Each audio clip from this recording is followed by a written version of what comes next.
Ok, alors c'est un passage du Zohar qu'on va prendre ici maintenant dans Parashat Emor, bien qu'on est déjà dans Be'er Berkuketai, mais en fait, c'est Inyana de Yoma, hein, ça concerne ce qu'on va voir, ce qu'on est en train de faire en ce moment, puisque ça concerne la Surat Omer et la fête de Shavuot qui est dans quelques jours maintenant. Donc c'est un passage de Raya Mehemna. Raya Mehemna, ça veut dire le fidèle berger. Ce sont des enseignements qui ont été dits par Moshe Rabbeinu, l'âme de Moshe Rabbeinu qui venait voir Rabbi Shimon dans la grotte tous les jours. Et ce sont donc des secrets qui concernent les mitzvot. Taf Kouf Lamed Aleph dans le Matek Midvash et dans le Dapus normal, c'est Tzadezaïn Amoud Aleph.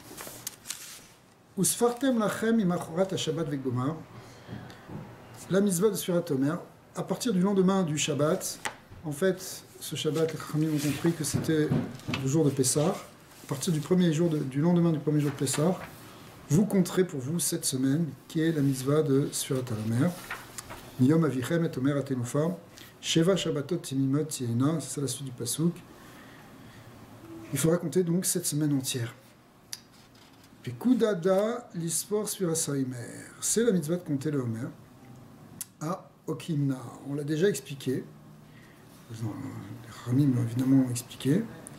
Mais aussi, Verazada, le secret c'est quoi? Israël, Afalgav, des Kerou, des Dechou, pardon, les Mehabed Pisra.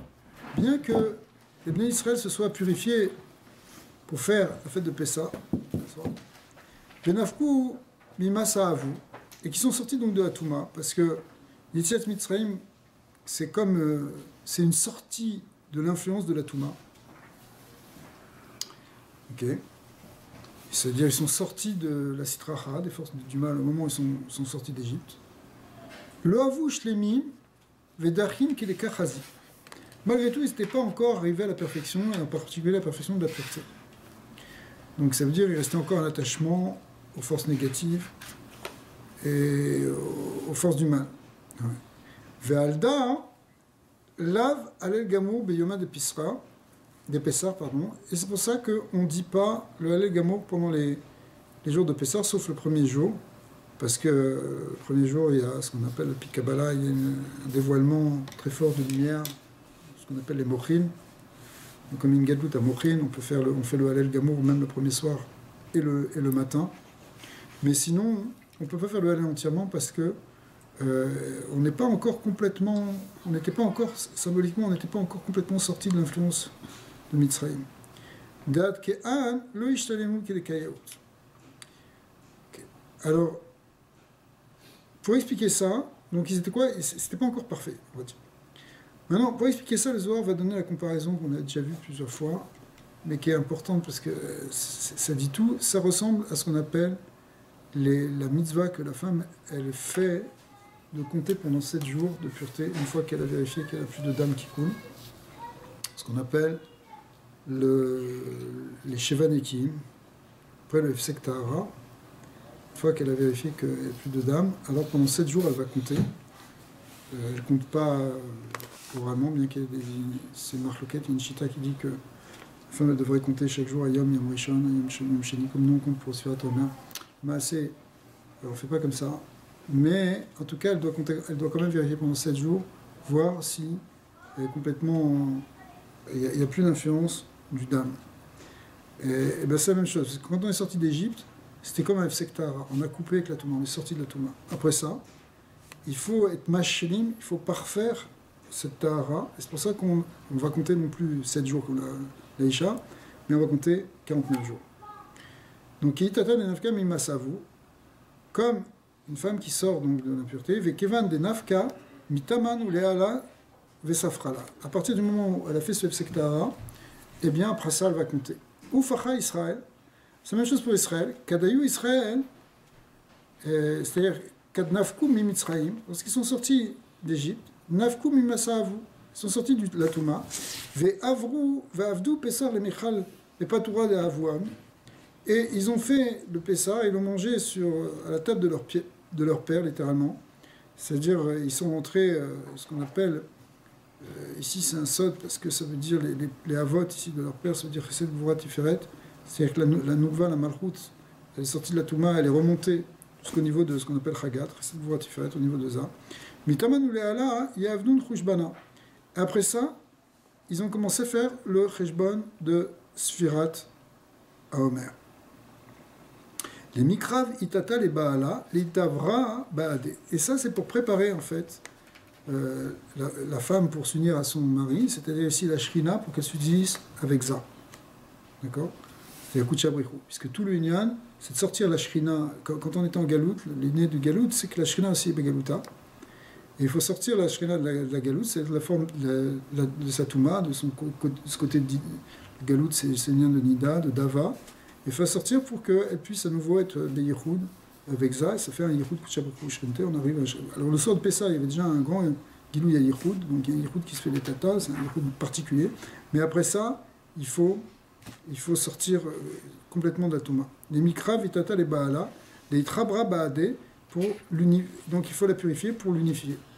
Comme on sait que tout le Inyan, justement, de Tahara, de mitzvot, toutes les mitzvot qui concernent le Inyan de Nida, c'est un Inyan pour arriver justement au Yichoud avec son mari. C'est tout ça. Il faut sortir de la Touma pour arriver à ça. C'est pas une question de Touma en tant que telle, c'est une question de Yichoud. Les Inoun. C'est pas la première impact de l'étape. Ouais, c'est lié avec ça exactement. C'est incroyable que c'est tout le symbole du dam qui était c'est le dam de la galoute exactement. Veinoun, Khamishin Yamin de Dachiou, et il faut compter 50 jours de pureté. Donc de même que la femme elle va compter 7 jours, sur Atomer on va compter 7 semaines, et finalement ça arrive à 50. Alors il y a une différence entre 49 et 50, mais peut-être on va en reparler juste après. Les Ala, les Raza, des Alma, des Athé. En fait, l'explication, elle est pour arriver jusqu'à ce niveau qui s'appelle Alma de Athé, c'est-à-dire le Olam Haba. C'est quoi Olam Haba? C'est Sfirat Bina. Parce qu'on est là, dès qu'on parle de 7, c'est les 7 Sfirat inférieures. Donc c'est les 7 jours. Ici, bon, c'est 7 jours qui deviennent 7 semaines, mais 7 semaines, c'est 7 fois 7. Donc après ça, il y a un 8e degré ou un 50e degré, qui est le Inyan de Olam Haba. À chaque fois, le Inyan de Yom Hashmini ou Yom Hachamishim, le 8e jour ou le 50e jour, c'est plus du Olam Hazé, parce qu'Olam Hazé, c'est le monde qui est soumis à la temporalité, qui vient des 7 jours. C'est pour ça que toute la Touma, elle dépend de 7, parce que c'est tout le temps. La Touma, c'est lié avec le Olam HaTarton, c'est lié avec ce monde justement du Gilouï. Parce que quelque part, toute la création, d'un certain point de vue, elle pourrait apparaître justement comme une forme de galoute, puisqu'elle sort de la matrice divine qu'on avait vu dans le Inyan de la Toumat Leda, dans la Toumat Leda, dans la naissance. Alors, il y a une Touma, mais qui vient parce qu'il y a un détachement, parce qu'il y a une séparation. Mais après ça, finalement, il faut qu'il y ait une union. Donc, toute l'idée, c'est que tout Olam Hazé, quelque part, tout l'Olam Hazé, c'est une forme de galoute. D'accord ? C'est pas simplement le galoute d'Ebné Israël, ou même d'Adam Hashon, c'est le Olam, on peut le voir comme une galoute en tant que, justement, il est séparé pendant un moment d'Hachem. C'est ça le lien que Vaharetz et Tohu Vabou, qu'on dit Tohu Vabou, c'est-à-dire c'est le lien de Touma. Mais c'est quoi le lien de Touma? Ça veut dire parce que c'est détaché de sa source. Quand le monde il apparaît comme détaché de sa source, c'est ça la Touma.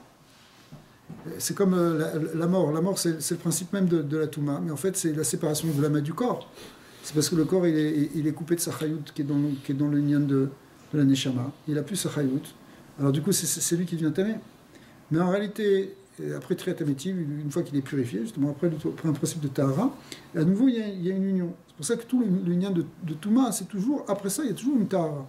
Même dans Toumat Met, qui nous apparaît comme la fin de tout, puisque une fois que la personne a une iftar, le gouffre, mais en réalité, le gouffre il est tamé, mais en réalité non, il va se purifier. C'est un lien de Chipoda Kever, c'est-à-dire sous la terre, il y a une purification qui se fait, et à partir du louz, il y a une reconstruction qui permet, après à nouveau, une forme de yichud, de réunification justement avec la Neshama. C'est la même chose ici si vous voulez, cette idée de séparer qui est toujours liée avec 7, et en même temps de réparer, on sépare et on répare, c'est aussi selon ce cycle de 7. Hein, la bruyale s'est faite en 7 jours, mais c'est 7 jours de réparation en même temps. Donc il y a 7 degrés qui sont éloignés, les 7 Zayn Malkin, les 7 rois des dômes et c'est la même chose, c'est les 7 sphirotes qui se sont séparés, c'est la Jvirat Akelim, elles se sont coupées, et puis après ça il faut être réparé en 7, et puis à la fin, il y a le milvé, il y a la tahara qui permet la réunion. Ça, c'est Bechinat Olam Haba. Donc ici aussi, quand on arrive au 50e jour, ça correspond à cette notion de Olam Haba qui est ce qu'on appelle la Sphira de Bina. Retenez que Bina, c'est Olam Haba. Olam Hazé, c'est les 7 sphirotes. Zat, on appelle ça pour les professionnels. Alors là, les razins des Alma des Athées. Ok.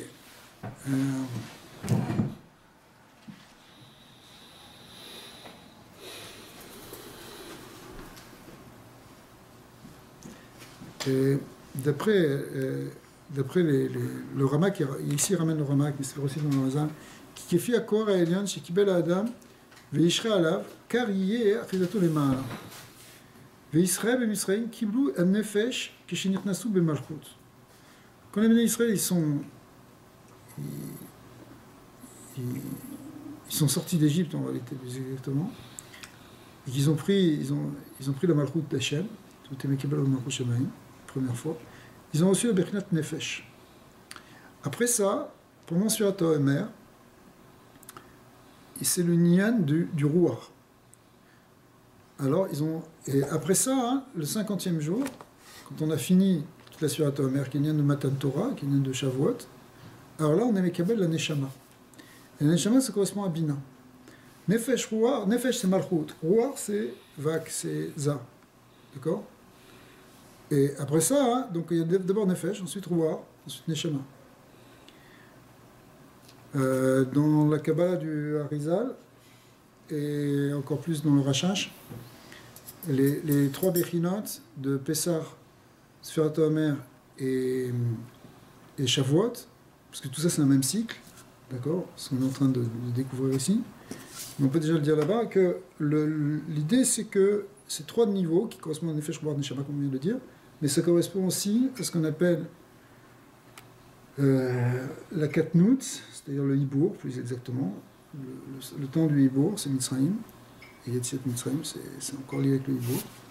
Après ça, le Hibour, c'est le moment où le bébé est encore dans le monde de la mère. Après ça, Sfirat HaOmer, c'est la Yenika, c'est l'enfance. Et Shavuot, c'est l'âge adulte. Il y a trois âges, si vous voulez. Il y a bébé, enfant et adulte. Ça correspond à ces 3 choses-là. C'est des grands secrets, évidemment, dans le Torah. Qu'est-ce que ça représente ces 3 niveaux? C'est au niveau des mouchim. C'est pas les mêmes mouchim.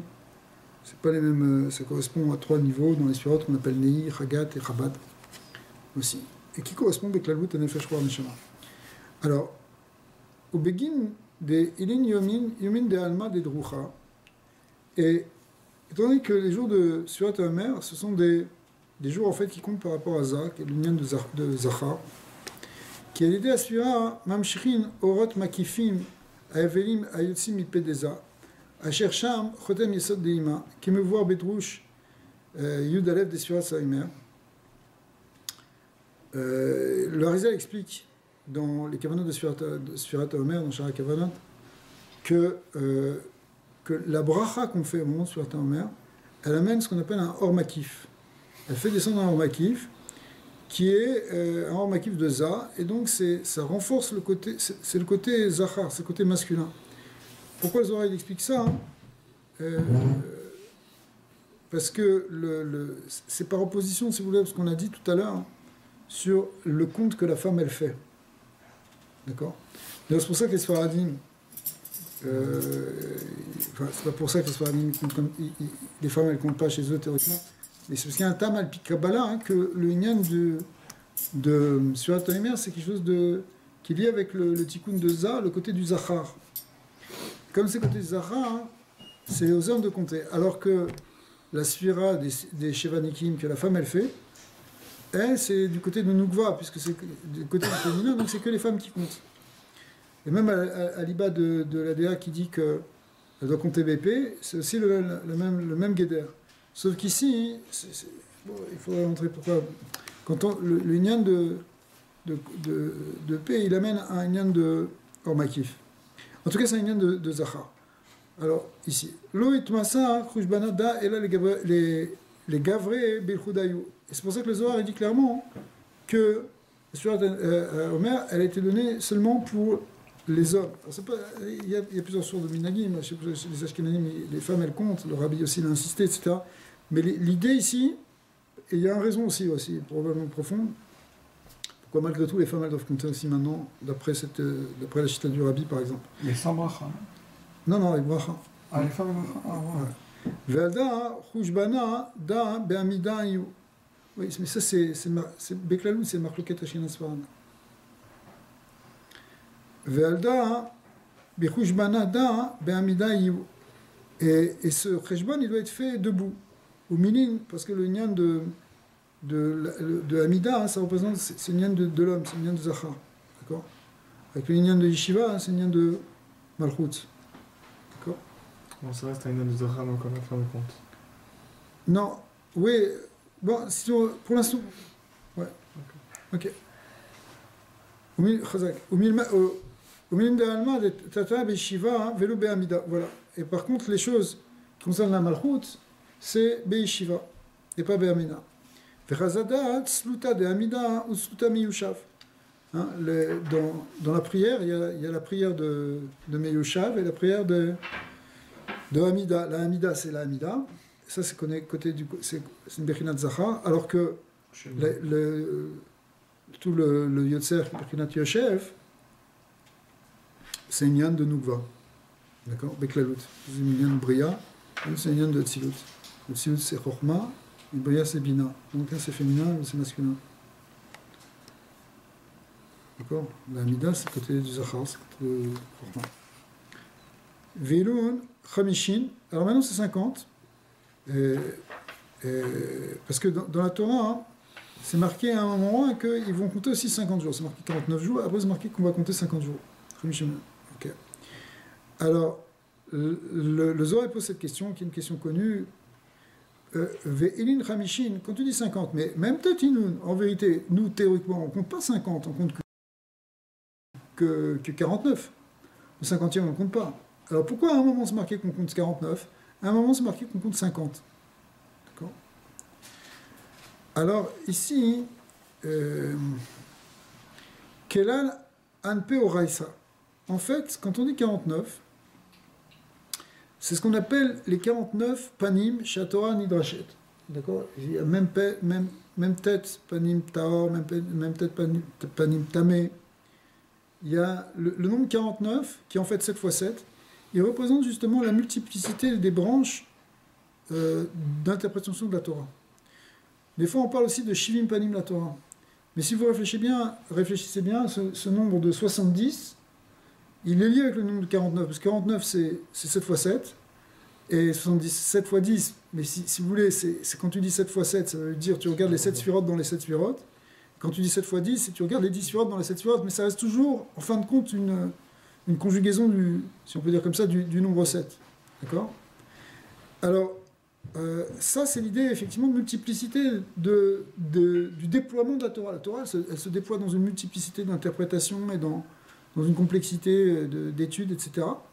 Mais il y a aussi le 50e niveau, la 50e porte, 50e porte de l'intelligence. Pechinat Keter, c'est ce qu'on va voir. Et ça s'appelle ici le 50e jour, qui est ce 50e degré, qui est au-dessus des 49, si vous voulez. Lui, c'est la Torah en tant que telle. Tu as la Torah dans son essence, si tu veux, la Torah qui est l'intelligence divine pure. Et puis après, tu as son déploiement dans la compréhension jusqu'à ce que même on puisse la comprendre nous-mêmes. D'accord? Qui beyom hachamishi chez keneged abina usad atorah mamash shesham u shoresh atorah. On pourrait l'appeler aussi le shoresh atorah, la racine de la Torah. La Torah, elle vient de l'intelligence de Dieu. D'accord? C'est l'expression de l'autre fois on a vu sur le lien de Hakdama du Zohar, d'après le Ramchal, vous vous rappelez, mais en vérité, dans d'autres endroits, enfin dans le même endroit, on va dire bah non, mais on n'a pas vu ce passage-là. Il explique que même le Zohar, c'est une kippa, c'est comme une goutte de cette intelligence qui sort de Yesod Ima, qui sort justement de cette intelligence divine. D'accord? Toute la Torah, elle sort de... Il y a une intelligence incroyable dans la Torah. D'ailleurs, c'est pour ça que toute l'histoire des codes de la Torah, qui est absolument impossible de comprendre à un niveau humain, c'est impossible pour un homme de faire un texte qui permettrait de faire une grille aussi qui fonctionne autant, si vous voulez, connaissez l'histoire des codes de la Torah. C'est-à-dire quand tu prends les lettres de la Torah et tu les mets sous forme de cadre ou de grille, tu as des sceaux qui reviennent de manière récurrente et qui font apparaître des mots justement dans une grille où tu as plusieurs mots qui vont se superposer ou se croiser, et en général sur le même thème. D'accord ? Ça, en termes de probabilité mathématique, en fait, c'est d'abord, au départ, c'est venu d'une recherche mathématique par un mathématicien qui n'était pas d'ailleurs spécialement enfin, il faisait vraiment un travail scientifique, et c'est une thèse mathématique qui a été reconnue en tant que telle, c'est-à-dire qui prouve, finalement, elle prouve qu'en termes de probabilité, c'est absolument tellement infime pour que ça puisse fonctionner. Et donc, si c'est pas l'ordre du hasard que ça fonctionne, ça veut dire qu'il y a une intelligence derrière, finalement. Il y a une grande intelligence qui fait que tu as d'abord, même un niveau pshat, un niveau simple, tu as une multitude, une profondeur incroyable dans toutes les études de la Torah, en particulier dans la plénitude de la Torah, dans le Sod. Mais en fait, derrière ça, il y a une matrice de lettres qui est organisée et qui demande une intelligence qui ne peut pas être humaine pour faire ça. D'accord. Mais ça, c'est parce que tout ça, ça vient de l'intelligence de Dieu. Pour ça, pourquoi les Khamim, ils ont tellement toujours insisté, on les appelle les Sofrim, ceux qui comptent les lettres. Ils ont tellement insisté pour qu'il ne manque pas une lettre, qu'il n'y ait pas une lettre en trop. Une lettre en trop ou une lettre en moins dans le Sefer Torah, tout le Sefer Torah, il n'est pas sourd. Mais dis-moi, pourquoi il ne serait pas sourd? Ok, imagine qu'il manque une lettre dans la dernière page, et tout le reste avant, l'information est bonne. Sauf que c'est une matrice entière, tout cet ensemble de lettres, d'accord, qui fait que si tu enlèves un point quelque part, tu peux tout fausser. D'accord. Donc on peut pas toucher ce truc-là. Il y a un tel respect. Combien il y a de lettres dans la Torah? On dit 600 000, mais en réalité il n'y en a pas 600 000. Peut-être 600 000, pas loin de 600 000 si tu comptes les lettres et les voyelles. Alors, ça, c'est ce qu'on appelle le Shorash HaTorah, c'est le Sha'ar Nun, c'est la 50e porte. Qui est une Bechinat Keter. Velin Inun, Chamishin Yomin, Debe, Shmita Veyovla. Effectivement, ça rejoint ce qu'on voit dans la parasha de cette semaine, que ces 50 correspondent à ce qu'on appelle le jubilé, le Yovel. Parce que ici, nous, on compte 7 semaines de Pessah à Shavuot, mais en fait, il y a un compte qui est lui, alors lui, il n'est plus établi ni par un homme, ni par une femme, il est établi par le Beddin, c'est une mitzvah, c'est le Beddin qui doit compter, c'est le Beddin qui compte, il compte chaque année, l'année pour aller au Yovel. Bon, actuellement, on ne peut pas le faire, mais, parce qu'il n'y a pas le Beth Amikdash, mais le Inyan du jubilé, c'est aussi un compte. Et évidemment, on retombe ce même compte de 50, pas 50 semaines, mais 50 années. Et ce 50 représente toujours cette accession à l'intelligence, à la Bina, qui est en fait une Bechina de Keter. Alors, Ve'itema, et si tu dis Chamishim, Mentetinum, si tu dis aussi que, même chose aussi, que si tu dis que dans la Torah c'est marqué qu'il faut compter 49 jours et pas 50. Chatmirayu, en fait il y a un jour, le 50e jour, c'est le. En fait il y a réellement 50 jours, il y a 50 degrés, 50 sphirotes, 50 madrigotes. Sauf que la 50e madriga, la 50e qu'on appelle aussi la 50e porte de l'intelligence, ouais, les Netivot Rochma, les Sha'ar Bina, la 50e porte de l'intelligence, elle est un jour, mais qui est un jour caché. C'est la sphira qui est cachée. C'est pour ça qu'on ne la compte pas.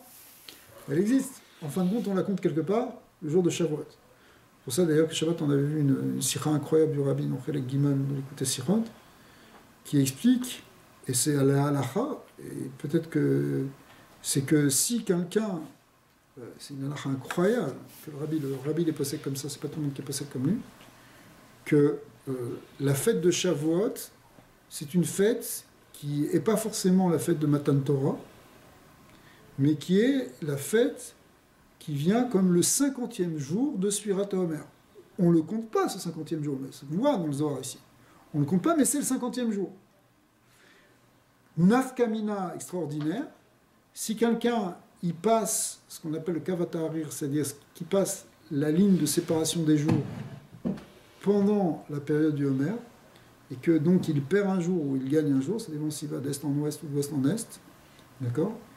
Et donc à un moment il va, eh bien, lui il va continuer sa sphira à lui, il va continuer son compte à lui, et donc le jour de Shavuot tombera pas forcément le 6 Sivan comme pour nous tous, puisque depuis que le calendrier est fixé sur le 6 Sivan, mais ça pourra tomber le 5 Sivan ou le 7 Sivan. Et le Rabbi dit qu'à ce moment-là, ça tombe le 5 Sivan, il doit faire un Yom Tov complet. Sauf qu'il ne dit pas Zman Matan Toratenu. Parce qu'il ne peut pas dire, parce que le Zman Matan Toratenu, ça c'est le 6 Sivan, parce qu'on est passé comme Rabbanan, puis je fais le 6. Et pas le 7 comme on dit aussi. Alors, du coup, la plupart des poskim disent qu'ils ne sont pas passés comme ça, mais le Rabbi, il dit clairement dans cette sikha, et j'ai lu aussi dans une guérette,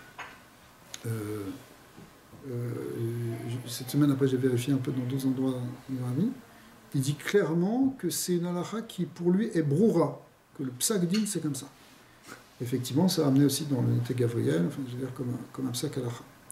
Le Rabbi ne dit pas souvent des psakim,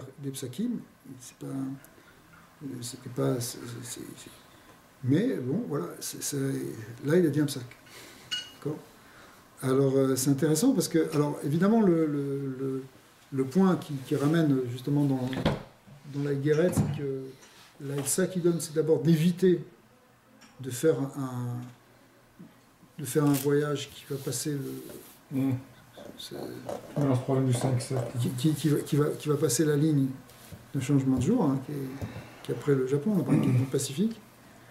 Mais des fois, c'est plus ou moins inévitable. Nafkamina, si tu es au Canada, par exemple, tu veux aller, je sais pas, que tu veux aller au Japon ou en Chine, il vaut mieux que tu passes par l'Est pour pas avoir à passer le truc. D'ici, tu peux aller en Chine soit en passant par l'Est, soit en passant par l'Ouest. Tu as les deux possibilités de voyage. Soit tu passes par Vancouver, soit tu passes par Vancouver, après tu traverses par le Pacifique, soit tu passes par l'Inde et après tu vas jusqu'en Chine.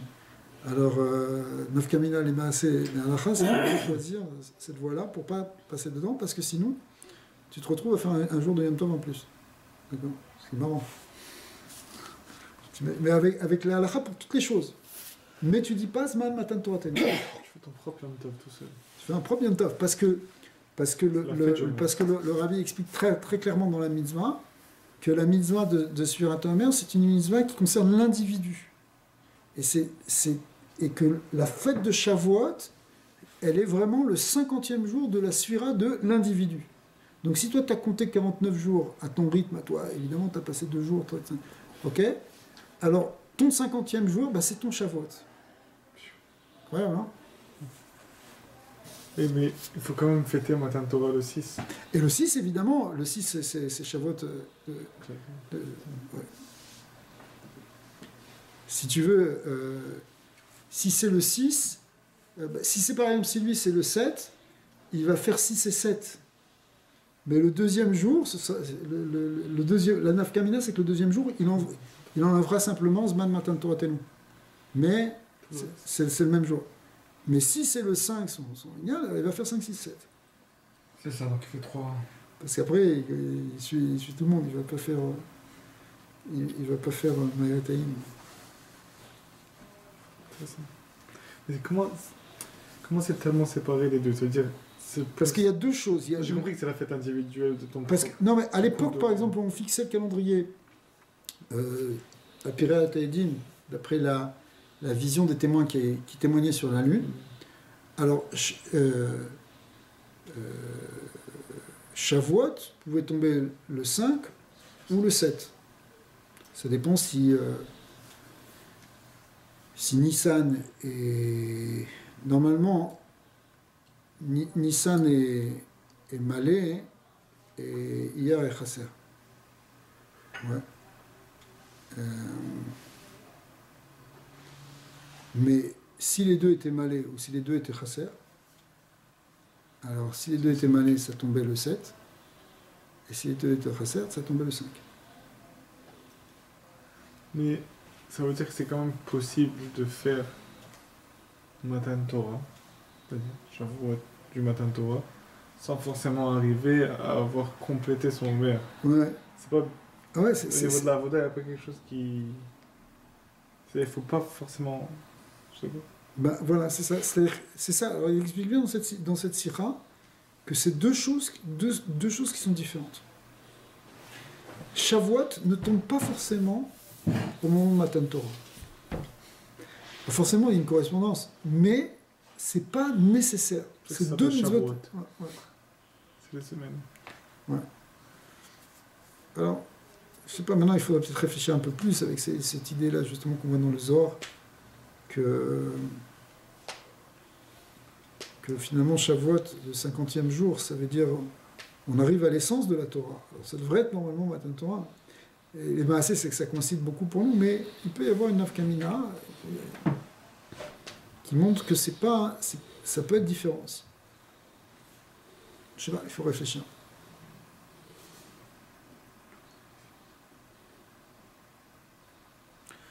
Donc, ouais. Ici, on peut voir d'ici que peut-être que Matan Torah, c'est quand on arrive au Shoresh de la Torah. Mais ce qu'on compte, on compte jusqu'à la Torah, pas jusqu'au Shoresh de la Torah. C'est jusqu'au 49e. Et c'est ça Shavuot, mais Matan Torah, c'est quand tu arrives au Shoresh de la Torah que c'est sans forcément compter. Puisque de toute façon, c'est hors du compte. C'est ça. Ouais. C'est-à-dire, pourquoi c'est hors du compte? Parce que la Torah, dans son essence, c'est quelque chose qui est de l'ordre de l'éternité. Tu comptes le temps, en fait, quand tu comptes les jours et les semaines. C'est le compte de ce qui est temporel. Tu comptes le temps, le temps nous est compté. D'accord? Donc on compte le temps. Okay. Mais l'éternité, on ne compte pas. Mais oui, il y a un peu d'éternité. Ça ne se compte pas. Ça sert à rien. Quand on aime, on ne compte pas. Alors, c'est quoi? Non, mais c'est quoi? Non, mais pourquoi? Parce que pourquoi c'est hors du compte? Parce que c'est justement hors du nombre. C'est ça l'éternité. L'éternité, c'est une non-temporalité. Tu comprends? C'est pas... Tu peux pas, quand on dit un temps éternel, tu as l'impression que ça dure... Mais ça dure très longtemps. Mais ça s'appelle pas l'éternité, c'est la perpétuité, ça. D'accord? Mais l'éternité, telle qu'elle est conçue, réellement, à niveau métaphysique, c'est quelque chose qui est hors du temps. La Bina, elle est au-dessus des At. Elle est dans les trois premières sphirotes, Keter Chochma Bina, ce qu'on appelle les gares. Elles sont justement dans l'unité primordiale. On parle de trois sphirotes, mais en fait, c'est trois aspects du virou, de l'unité. La multiplicité vient des At, des Shevat Artonot. Alors maintenant, quand on arrive à ce 50e jour, en fait, ça ne peut plus être un jour, puisqu'on est hors des jours. Enfin, ce qu'on appelle le Yom HaShmini ou le Yom HaChamishim, le 8e jour ou le 50e jour, ce qu'il y avait même, c'est plus dans le compte. On n'est plus dans le temps, puisqu'on est dans le Olam Haba. Et ça, c'est Matan Torah. Et Matan Torah, c'est ça. Matan Torah, hein, c'est ce mot. C'est pour ça que Matan Torah, c'est un niveau de Triatametim. C'est déjà un niveau de Olam Haba. La Torah, dans son essence, le Shorash Torah, c'est quelque chose qui est éternel. La Torah, elle est Kadma Leolam. Donc elle est Kadma Lezman. Elle précède forcément le monde et le temps.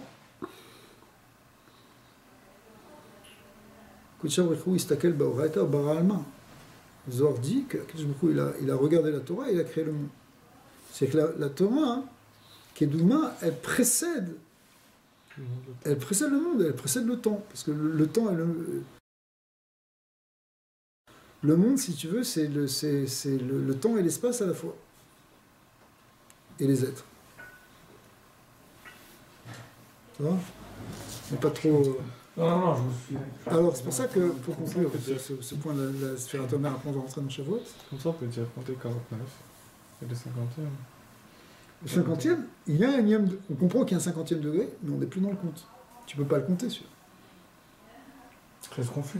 C'est ce qu'on fait. On attend exactement le 49, que ça se fait 7 jours complets, les 7 semaines, je veux dire. En plus, parce qu'il faut que ce soit tes mimotes. Exactement, la complet, et là, on rentre... 49, c'est vendredi soir. Ouais, c'est toujours vendredi. C'est ça, vendredi, je pense. Le 49e jour va être jusqu'à samedi soir. C'est ça. Donc Shavuot commencera samedi soir. Là, il n'y a pas de... Là, c'est facile, de toute façon, parce que c'est Motzei Shabbat, donc C'est vrai que tu parles d'éternité, parce que même en bijouterie, tu sais, un jonc éternité. Un quoi? Un jonc éternité qu'on appelle. Un jonc? Une alliance. Un jonc. Une alliance. Une alliance. Ah, une alliance éternelle. Éternité, c'est-à-dire c'est quelque chose qui est serti de diamant, mais tout le tour. C'est-à-dire C'est complet. complet. Vous avez à vendre des trucs, vous, après. Les Américains, quand je ce nom-là, ils sont trop forts, moi. Je sais pas si c'est eux, en tout cas. Ouais, c'est eux, bien sûr. Ah ouais. Les champions. Alors,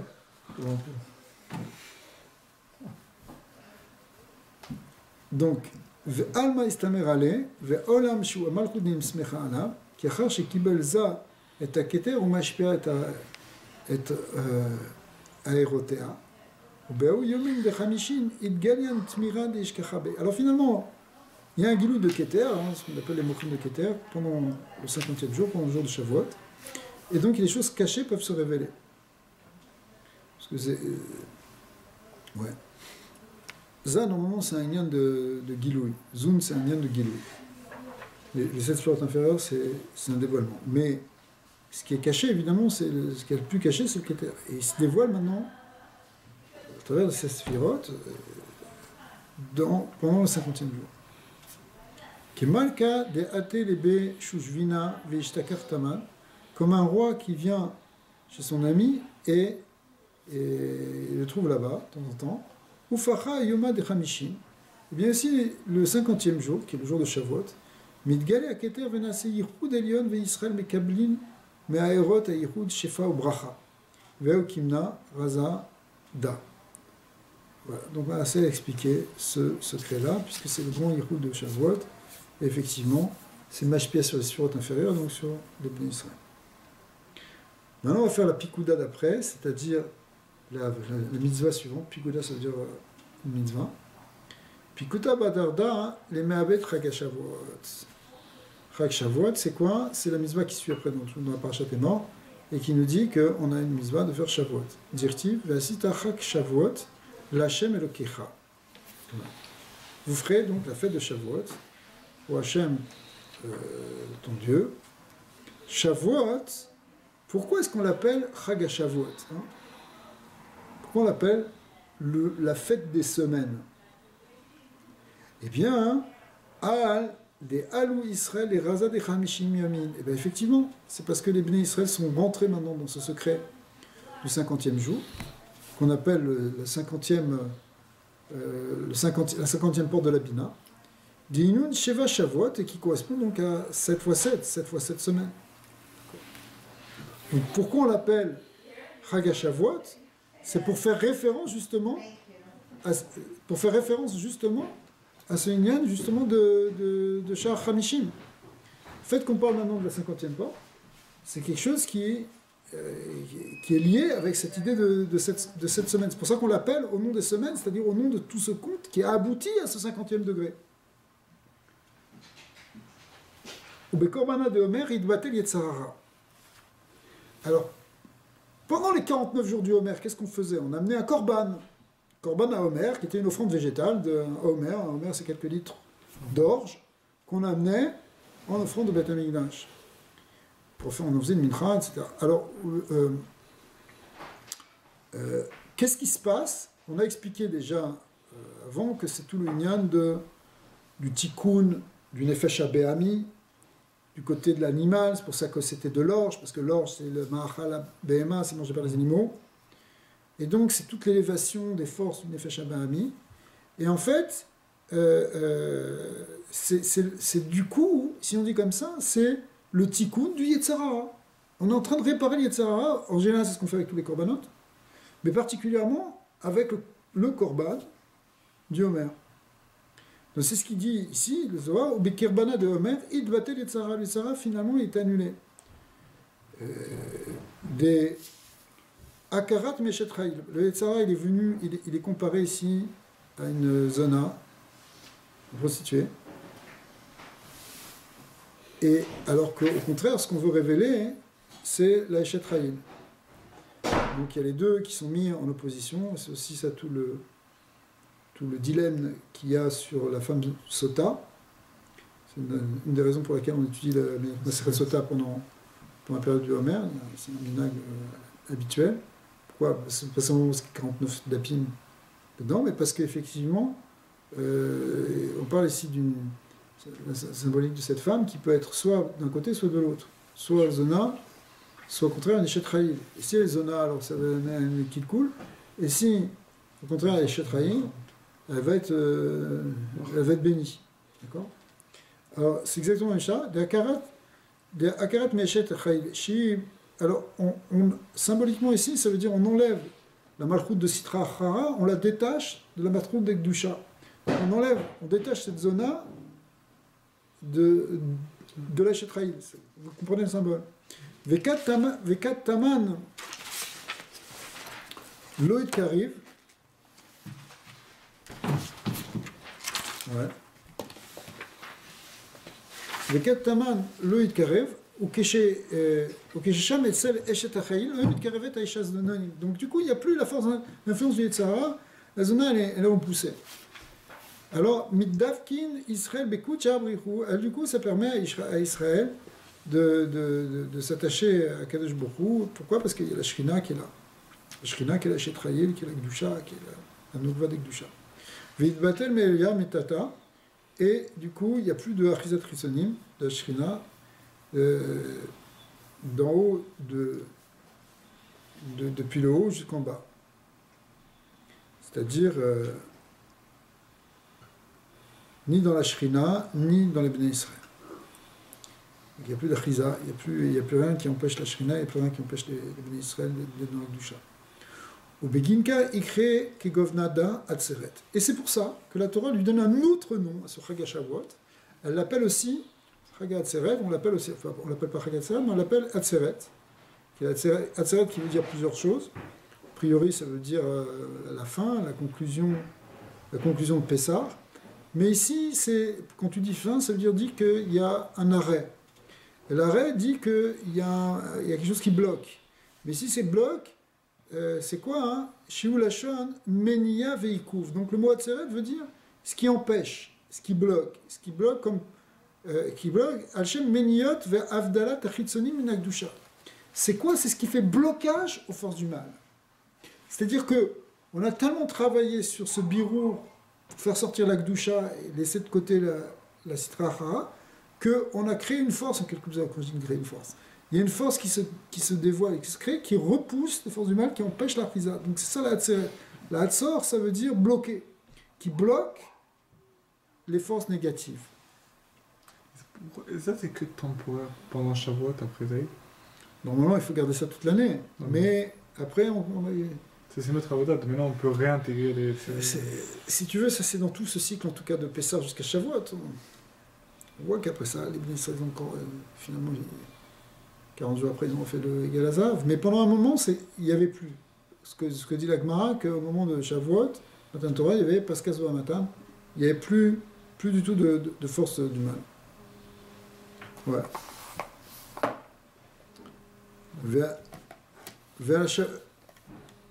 Ve'alda des Eidbe Bitul Yetzara. Pourquoi? Parce que c'est le Bitul du Yetzara. Il n'y a plus de Yetzara, donc il a été bloqué. Si vous voulez, tout ce lien qu'on fait pendant le Homer, il a une force réellement de Hitkafia, et même de Hitafra, de repousser complètement le Yetzara. Ve'alaktiv be Chatat Kishar Zmani.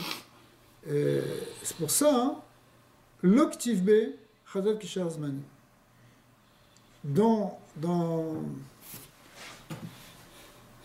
Quand on parle dans Parashat Pinchas là-bas, où la Torah nous parle des corbanotes qu'on amène pendant les fêtes, les corbanotes de Moussaf entre autres, elle dit, et c'est marqué là-bas, hein, que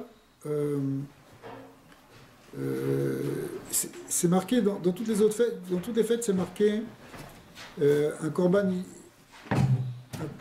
Pour le korban de Moussaf, on devait amener un bouc, les khatat, pour faire un khatat. Les fichiers que vous connaissez, les chitzonim, dugma, sharat mishtalea. אבל כאן בחג השבועות, לפי שמתבטלת אחיזת החיצונים, אין צריכים לתת להם חלק.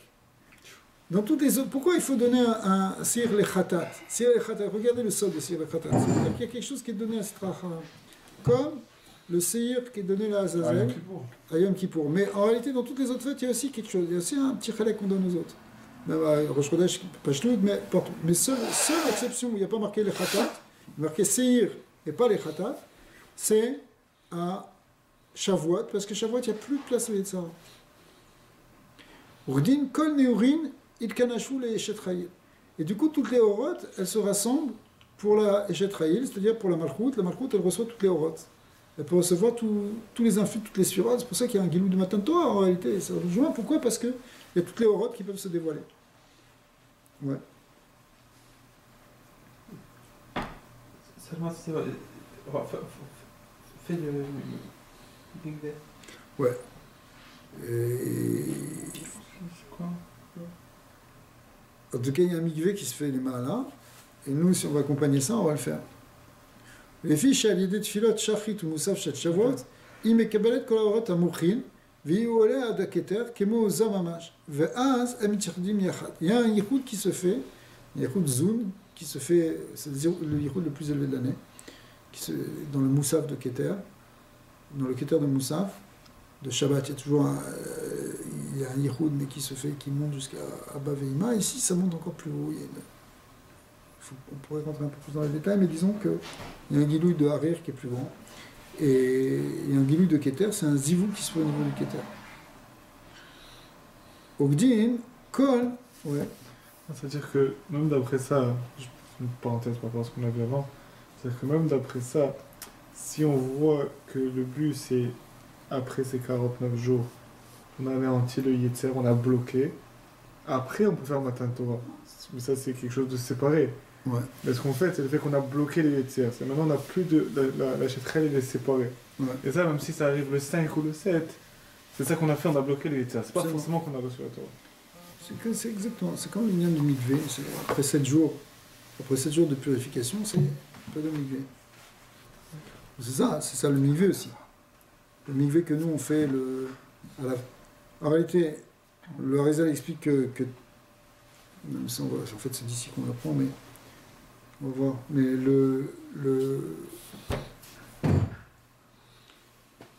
toute l'étude qu'on fait la nuit de Shavuot, c'est en fait une achana pour le mikvé. Mais c'est le mikvé qui permet justement à la shrina de s'unir avec son Baal. C'est Yom Chatunato. C'est quoi? C'est le jour de Shavuot, Matan Torah, c'est l'union de la Choupa. Donc effectivement, après les 7 jours de purification, il faut qu'elle aille au mikvé.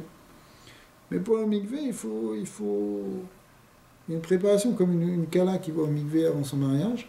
C'est toute une fête, c'est tout le lien du aîné, là, il faut mettre ce qu'on appelle les kishuté kala, les kavdet kishuté kala, les 24 parures de la fiancée, qu'on la revêt. Et nous, comment on fait ça? On fait ça en étudiant des passages des 24 livres du Tanakh. Et quand on étudie les premiers psukim, les derniers psukim, dedans il y a une kavana sur les lettres qui fait sortir un Shem Kadosh qui s'appelle les Kavdaet Kishuté Kala. C'est marqué dans les Sidurim. Ouais. Juste une fois. Ouais. Alors, donc en tout cas, il y a un mikvé, il y a une Shavuot. Shavuot, pourquoi on l'appelait Shavuot? On a dit en fin de compte, pourquoi? Parce que toutes les semaines elles sont réunies. Veloktiv, Kamainoun. Attends, il y a marqué Chag Shavuot dans la Torah. Il n'y a pas marqué Chag Sheva Shavuot. Précis, peut-être c'est 8 semaines, peut-être c'est 5 semaines. Pour nous, on sait bien parce qu'on a compté 7 semaines de Homer. Mais pourquoi? Pourquoi la Torah elle a parodie ça? Pourquoi elle dit Chag Shavuot? Pourquoi elle appelle Chag? Dis-moi la fête des 7 semaines. Pourquoi tu l'appelles la fête des semaines? Les semaines, ça fait un peu. C'est pas quelques semaines. Non? Et là, Bekol Atar de Itmar Stam, Shma Garim Benun Min Sheva. Quand la Torah ne précise pas, ce qu'on appelle El Christa, ça veut dire que dans le mot même, tu peux trouver la raison. Or ici, dans le mot Shavuot, tu as le mot Sheva. D'accord? D'ailleurs, le mot semaine, ça veut dire une septaine, en fait. Ouais. Une septaine de jours. Alors, En hébreu, c'est ça. Le mot semaine, c'est une septaine. C'est un groupe de 7. Donc on se doute bien que c'est 7 ici. Et là-bas, ouais. Shema Garim de Imun Min Sheva, donc ça veut dire que c'est 7. Urtiv, Sheva Shavuot Tisporlach, mais. Bon, ok, il y a marqué 7 semaines, mais sauf quoi? Amaiktiv Shavuot Bilchudoy, puisque c'est marqué quand même clairement avant 7 semaines, où là on n'a pas dit que c'était évident et que c'était le mot qu'il avait, que c'était contenu dans le nom. Alors ici aussi, pourquoi on le répète pas? D'accord? Et là, Isrir Shavuot Stam. Et en fait, on a besoin d'écrire ça, Shavuot Stam. Pourquoi hein? Les Achlala Ila Betata. C'est pour inclure en fait, ce qu'on appelle le haut et le bas, c'est-à-dire ici les 7 sphirotes de la Bina et les 7 sphirotes de la Malchut. Dea, ça on n'a pas encore introduit cette notion, Dea Bechol Atar de Ilin Mitrae, parce que à chaque fois que les 7 sphirotes inférieures de la Bina se réveillent, Elin Ouf Achi Mitrae Maran, alors celle-là aussi de la Malchut se réveille avec elle. En d'autres termes, ici, en quoi ça répond? C'est que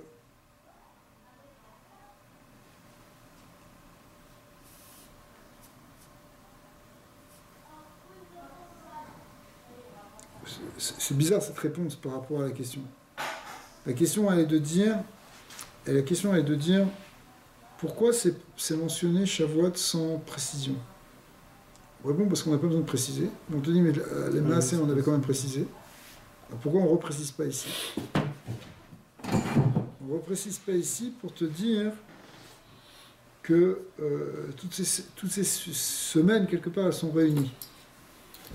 En fait, ici, bon, les Mefarshim expliquent que c'est 7 semaines, les 7 sphirotes de la Bina, 7 sphirotes de la Malchut. Parce que même si on dit que le nombre 7, il vient après Bina, mais comme on sait que chaque sphira elle-même, elle se subdivise en 10 sphirotes, que Bina c'est aussi une structure de sphirotes, elle a aussi 7 sphirotes inférieures qui sont le principe, le shoresh, dont, si vous voulez, c'est comme le shoresh dans l'intemporel, c'est la racine dans l'intemporel de ce qui va être temporel. D'accord? Ça, on le retrouve ici dans le lien de Bina et Malchut, mais tu peux le retrouver dans plein d'autres choses. Dans Hatzilut par rapport à Bria, dans Ari Anpin par rapport à Zé Anpin.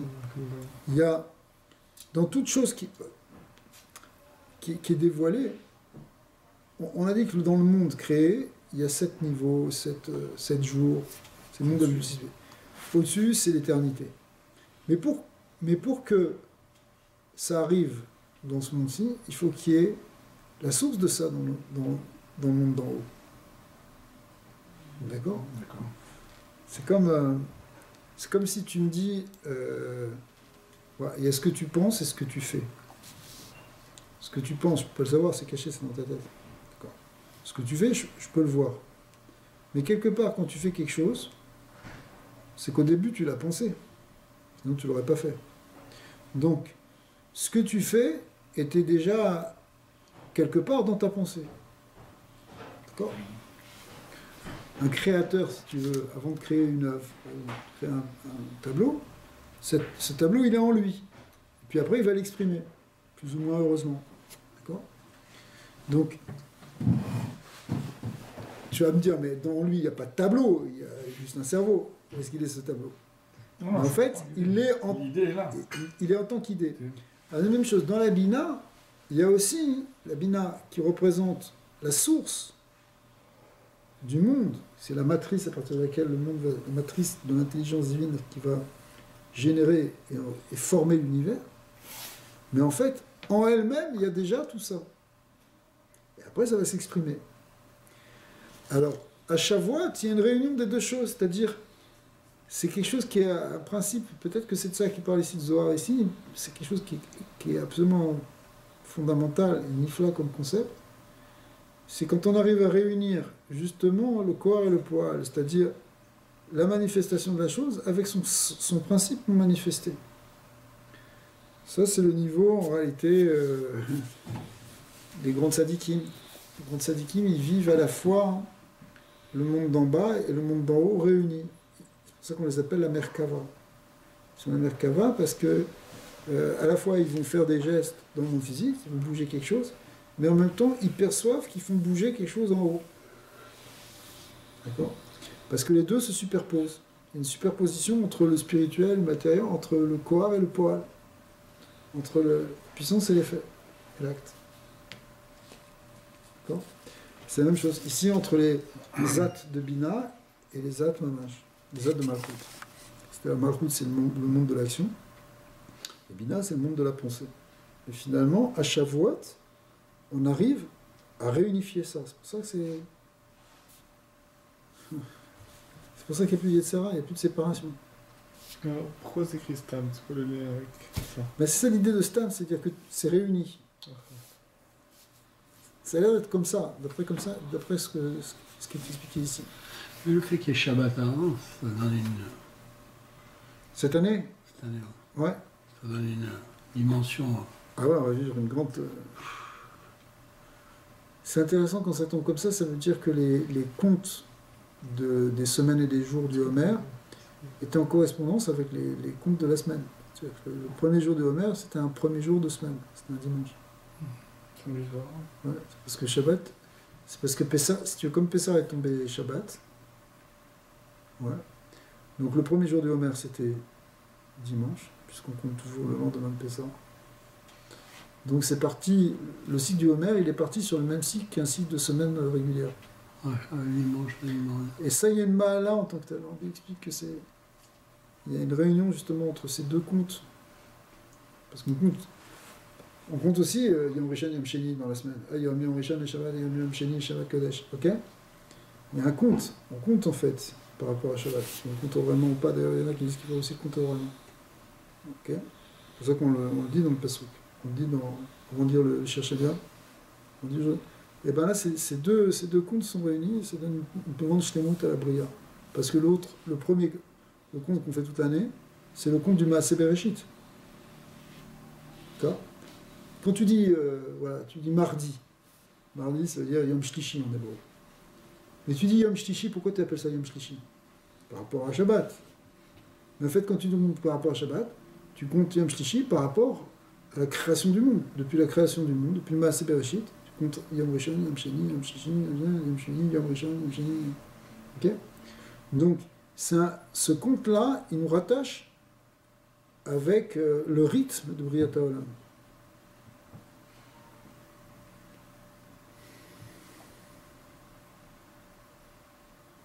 Il y a une étude qui a été faite par une femme, un médecin, un truc absolument incroyable.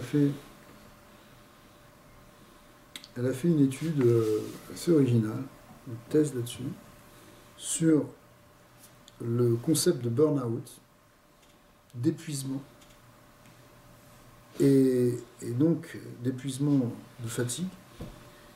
Et elle a fait cette thèse en analysant les deux sfarim de Bereshit et Shemot. C'est-à-dire que elle est arrivée à la conclusion que le rythme de se reposer un 7e jour, il est non seulement fondamental pour l'être humain, et que si on ne fait pas ça, si on n'a pas un rythme de se reposer comme ça, on va vers un dérèglement qui amène vers une forme de burn-out, une forme on se brûle. D'accord ? Mais à part ça, elle a découvert que ce rythme de 7, il existe dans plein de choses du monde physique. Chez des animaux, chez des cellules, des trucs. Il faut que je reprenne tout ça, parce que j'ai vu ça de manière superficielle. Mais c'est un rythme de 7 qui existe dans la nature. Ce rythme de 7, il marque énormément de créatures, même dans tous les niveaux de l'existence. On trouve, attention, c'est une fille, c'est pas spécialement, elle est pas spécialement religieuse, quoi. C'est-à-dire, c'est pas ça, c'est pas son manière, mais elle a vu, elle est arrivée à cette conclusion-là. C'est incroyable. C'est-à-dire que le nombre 7, on le retrouve maintenant comme un rythme qui est là au sein même de tout ce qu'il y a dans la Bria. Pélé, comme il dit. Je vais reprendre ça si tu veux, je vous amènerai des preuves. Enfin, des...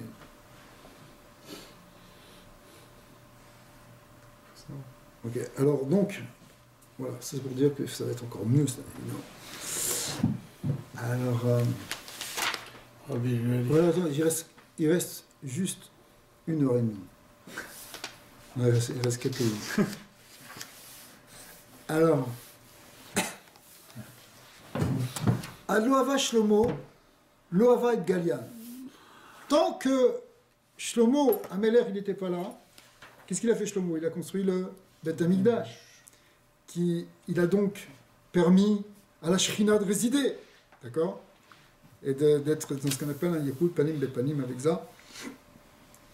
Alors, tant que Shlomo Améler n'était pas là, Loava et Galian, les 7 sphirotes inférieures de la Malchut, elles ne pouvaient pas se révéler en tant que telles. Parce qu'il n'y avait pas un vrai guilouï de la Malchut. Zat, les Sheva inférieurs, les 7 sphirotes inférieures, c'est toujours un lien de dévoilement, de révélation. D'accord? Eh bien, à cause des Chitsonim, à cause des forces de la Klippa, ça ne pouvait pas se révéler complètement. Quand il y a le Beth Amikdash, on gère les forces, alors il peut y avoir effectivement une vraie révélation de la Shekhinah.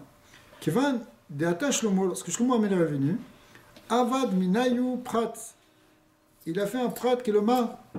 Shegaram Leiram Ad Shinirshemu Beshem Bifne Atzma. Il a permis à ces sphirotes-là de briller en tant que telles et d'exister en tant que telles. Dictive Sheva Yamim. Ce sont les 7 jours. Ces jours, ce sont les 7 jours, les 7 jours de la Bina. Sheva Yamim Dayu Prat, qui sont les. Donc il y a Shivat Yamim et Shivat Yamim. 7 jours de la Bina et 7 jours de la Malchut. Bizimna Achara, dans un autre temps, c'est-à-dire dans le semaine chez le Bizman Beth Amikdash Rishon, Ayu Zat Shel Malchut Bichlal Shevashem Shel Bina Stam. Alors les 7 inférieures de la Malchut, elles sont incluses dans la Bina. Velo Yisavir les Barnash Achara les Me'aved Meneon Prat Bar Shlomo. Donc en réalité, le seul qui était capable de les révéler réellement et de les unifier en même temps, mais de les révéler en tant que tels, c'était à l'époque de Shlomo Améler. Begin, l'Inun Shiva Yomin de l'Etata, l'Oneiru Beshlimu, elle ne brillait pas complètement. Ad de Ata Shlomo jusqu'à ce que Shlomo vienne. Urdin Kaima si Ara Be'ashlamuta Be'inun Shiva Yomin. Effectivement, la lune s'est mise à briller complètement. On sait, c'est la pleine lune, c'est Shlomo Améler, 4e génération après Avraham Avinu. Et effectivement, ça a permis donc à ces sphirotes ces 7 jours, ces 7 sphirotes de la sphira, de la Shrina, de briller complètement, c'est-à-dire Mamash dira Betartoni.